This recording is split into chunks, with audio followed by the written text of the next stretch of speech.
এবার শাকিবের নজর পাকিস্তানের সিনেমা ইন্ডাস্ট্রিতে।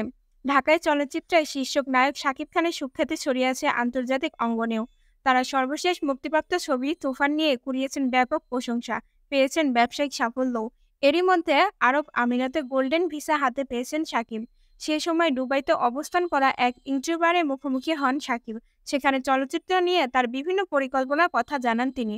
সম্প্রতি এই সাক্ষাৎকারে পাকিস্তানের নিজের অভিনীত ছবি চালানোর পরিকল্পনার কথা জানান শাকিব।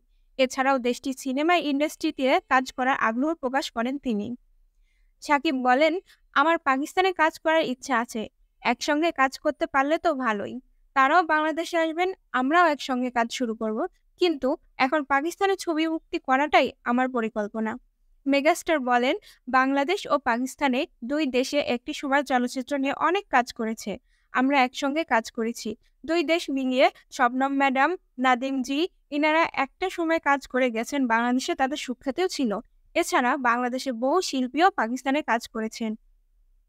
এছাড়াও শাকিব খান জানালেন, পাকিস্তানি অভিনেত্রীদের সঙ্গে কাজ করতে আগ্রহী তিনি। ফলে নায়কের সামনের কাজ পাকিস্তানের তারকারাও একসঙ্গে যুক্ত হবেন বলে আশা করা হচ্ছে।